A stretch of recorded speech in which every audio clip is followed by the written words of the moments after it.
Hi guys, सबसे पहले तो मेरी तरफ से कॉन्ग्रेचुलेशंस यदि आप इंडिया में रहकर 1 लाख रुपए महीना कमा रहे हैं तो, क्योंकि आंकड़ों के मुताबिक आप इंडिया के टॉप अर्निंग क्लास में आते हैं। बट फिर भी ऐसा क्यों होता है कि 25 तारीख आते आते हमारे पूरे जेब खाली हो जाते हैं और एक ड्रीम हाउस खरीदना बस एक ड्रीम सा लगता है।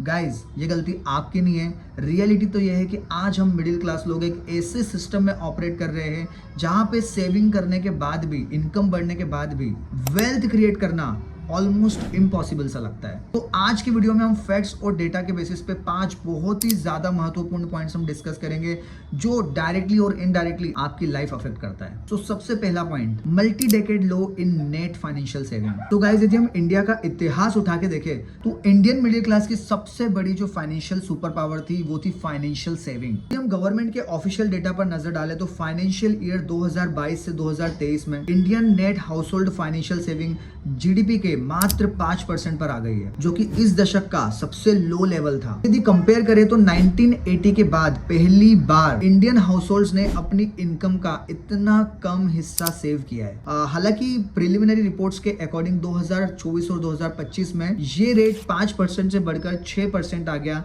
बट रियल क्वेश्चन ये है कि आखिर ये सेविंग जा कहाँ रही है। और इंटरेस्टिंग चीज ये है कि जिस पीरियड में सेविंग रेट कम हो रहे थे उसी सेम पीरियड में डेट लेवल्स हाई हो रहे थे। Car loans, home loans, personal loan, credit cards, ये लाइबिलिटी इतनी ज्यादा बढ़ गई थी कि ये परसेंटेज जीडीपी के 3.7% से बढ़कर 6.2% ऑल टाइम हाई पे आ गया। और ये ट्रेंड इस बात का सबूत है कि इंडियन मिडिल क्लास पर फाइनेंशियल प्रेशर काफी बढ़ा है, क्योंकि उनके डिस्पोजेबल इनकम का काफी बड़ा हिस्सा डेट रिपेमेंट में जा रहा है। तो सेकंड पॉइंट पे आते हैं, the tax trap. Indian middle class के लिए टैक्स चुकाना एक काफी बड़ी लाइबिलिटी माना जाता है। क्या आपको पता है कि देश को चलाने का सबसे बड़ा बोझ किसके कंधों पे है? चलिए सीधे यूनियन बजट के ऑफिशियल नंबर्स पर नजर डालते हैं। तो गवर्नमेंट के टोटल ग्रॉस रेवेन्यू का ऑलमोस्ट 61% डायरेक्ट टैक्स से आता है, और उसके बाद भी बची हुई इनकम पे इनडायरेक्ट टैक्स जीएसटी लग जाता है। ठीक है, बट टैक्स देने के बावजूद भी क्या हमको वो बेनिफिट्स मिलते हैं जो एक डेवलप्ड नेशन में सिटीजन्स को मिलते हैं? The answer is no. Third point, the housing mirage. हर मिडिल क्लास का सपना होता है कि अपना खुद का एक घर हो। कुछ साल पहले तक लोग ये सोचते थे कि यदि टीयर 1 सिटी जैसे बैंगलोर, दिल्ली, गुड़गांव में यदि बहुत ज्यादा प्रॉपर्टी के भाव बढ़ गए तो कोई बात नहीं, हम टीयर 2 सिटी जैसे इंदौर हो गया, नागपुर हो गया, कानपुर, चंडीगढ़, अब वहां पे मकान ले लेंगे। बट गाइज, रियलिटी ये है कि टीयर 2 सिटी में भी एक अच्छा मकान लेना मिडिल क्लास के लिए बस एक सपना बनता जा रहा है। आइए आरबीआई का लेटेस्ट डेटा देखते हैं। आरबीआई के all India house price index के मुताबिक देश भर में रेसिडेंशियल प्रॉपर्टी के भाव 4.2% से एनुअली बढ़े हैं, जो कि काफी ज्यादा है। आप खुद सोचो, यदि 60 लाख, 80 लाख, 1 करोड़ के ऊपर 4% बढ़ रहा है, ये भी एक बहुत बड़ा अमाउंट है एक मिडिल क्लास के लिए। और दिलचस्प बात यह है कि जो 4% महंगाई बढ़ी है प्रॉपर्टी में, इसके मेजर कंट्रीब्यूटर टीयर 2 सिटी है जैसे इंदौर, कानपुर, चंडीगढ़ एटसेट्रा। इसका मेन रीजन है कि इंफ्रास्ट्रक्चर डेवलपमेंट हो गया है, एक्सप्रेसवे बन गए हैं, अर्बनाइजेशन हो गया है, डिमांड बहुत ज्यादा बढ़ गई है लोगों में। इसी का कारण है कि प्रॉपर्टी के जो रेट है वो आसमान छू रहे हैं। तो गाइस, जब मिडिल क्लास 1 लाख रुपए महीने कमाने वाला व्यक्ति अच्छा घर देखने जाता है तो उसकी कीमत होती है 80 लाख से 1 करोड़ रुपए, यानी 20 से 30 साल का होम लोन। आप समझ गए होंगे कि मैं क्या बोल रहा हूँ। अब बात करते हैं फोर्थ पॉइंट की, जो है मिडिल क्लास का सबसे बड़ा डर। एक पल के लिए सोचिए कि आप बहुत ही समझदार व्यक्ति है और आप एनी हाउ थोड़ा बहुत पैसा सेव कर लेते हैं, लेकिन क्या आपकी बचत की रफ्तार महंगाई की रफ्तार को मात दे पा रही है? जब आप टीवी में न्यूज़ देखते हैं तो उसमें गवर्नमेंट आपको बताती है कि जो सीपीआई है, यानी कंज्यूमर प्राइस इंडेक्स, जिसको जनरल इन्फ्लेशन बोलते हैं, वो 4 से 5% से बढ़ रहा है। तो सुनने में हमको ऐसा लगता है कि सब चंगा सी। बट जनरल इन्फ्लेशन की जब भी गवर्नमेंट बात करती है तो उसके अंदर वो आलू, प्याज, पेट्रोल, ये सारी चीजें इंक्लूड करती है। लेकिन जिन 2 चीज जिससे मिडिल क्लास की सबसे ज्यादा कमाई जाती है, first one is health care and second one is education. Milliman और गो डिजिट और ऐसे कई फाइनेंशियल रिपोर्ट्स के अकॉर्डिंग इंडिया का जो मेडिकल इन्फ्लेशन है वो 14% से बढ़ रहा है, which is a very big deal. यानी हर 5 साल में हेल्थ केयर का खर्चा डबल हो रहा है और एजुकेशन का इन्फ्लेशन भी 10 से 12% से बढ़ रहा है। और ये इन्फ्लेशन से बचने के लिए एक मिडिल क्लास इंसान क्या करता है, वो हम 5th पॉइंट में डिस्कस करते हैं, जो लास्ट पॉइंट है, which is dangerous forced financialisation.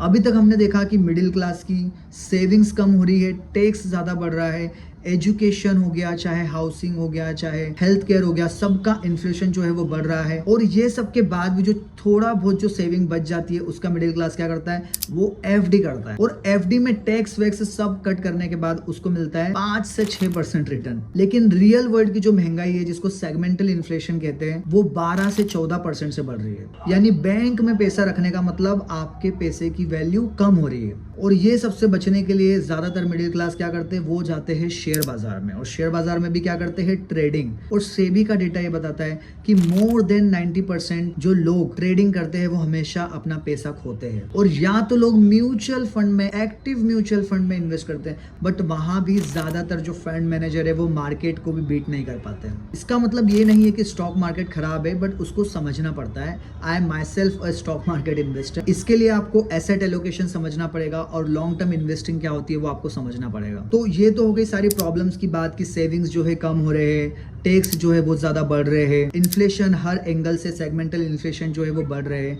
But इसके सोल्यूशन क्या है? एक मिडिल क्लास ऐसे कौन से स्मार्ट स्टेप्स ले सकता है जिससे उसको बहुत ज्यादा प्रॉब्लम नहीं आएगी? तो सबसे पहले तो गाइज, फर्स्ट सोल्यूशन तो गाइज ये है कि आपका हेल्थ इंश्योरेंस होना ही चाहिए। Health insurance is must. और उसमें भी ज़्यादातर लोगों का मैंने देखा है कि वो सिर्फ एक बेस पॉलिसी लेते हैं 5 लाख तक का। बट मैं ये बोलूँगा कि बेस पॉलिसी के साथ आप टॉपअप पॉलिसी भी ले। टॉपअप पॉलिसी बहुत सस्ती आती है, बेस पॉलिसी थोड़ी सी महंगी आती है।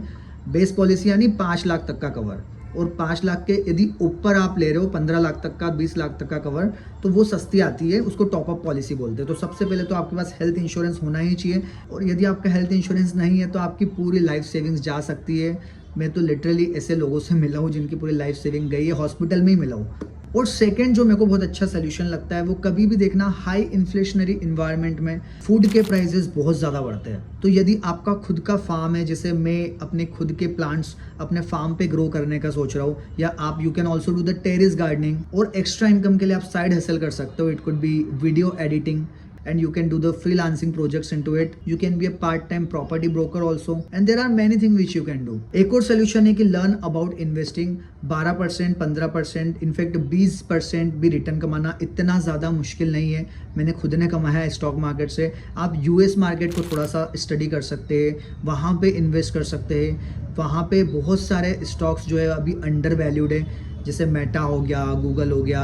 It's not a stock recommendation, आप बट उसको स्टडी कर सकते हैं। थोड़ा थोड़ा पैसा इन्वेस्ट करके, उनके अर्निंग कॉल्स पढ़ के, उनके एनुअल रिपोर्ट्स प्रॉपर स्टडी कर सकते हैं। बहुत अच्छी अच्छी बुक्स है, जैसे पीटर लिंच की बुक है, इंटेलिजेंट इन्वेस्टर करके एक बुक है, आप वो पढ़ सकते हैं। और धीरे धीरे स्मॉल अमाउंट से आप स्टार्ट कर सकते हैं। पहले निफ्टी 50, यदि कुछ नहीं आ रहा है तो पहले निफ्टी 50 इंडेक्स फंड कोई सा भी खरीद सकते हो। उसके बाद लार्ज कैप में इन्वेस्ट कर सकते हो आप, उसमें थोड़ी कम रिस्क होती है। सबसे अच्छा यूएस मार्केट आप स्टडी कर सकते हो। अभी मैं काफ़ी टाइम से यूएस मार्केट स्टडी कर रहा हूँ। पहले कंपनी के शेयर्स लिए, फिर उसको थोड़ा सा ट्रैक किया, उसके अर्निंग कॉल्स पढ़े, मैनेजमेंट क्या बोल रहा है, दूसरे इन्वेस्टर्स को सुना कि उनके क्या थॉट्स है उस कंपनीज को लेके, उनकी एनुअल रिपोर्ट्स पढ़ी, मैनेजमेंट की अर्निंग कॉल सुनना बहुत इंपॉर्टेंट है, वो करी।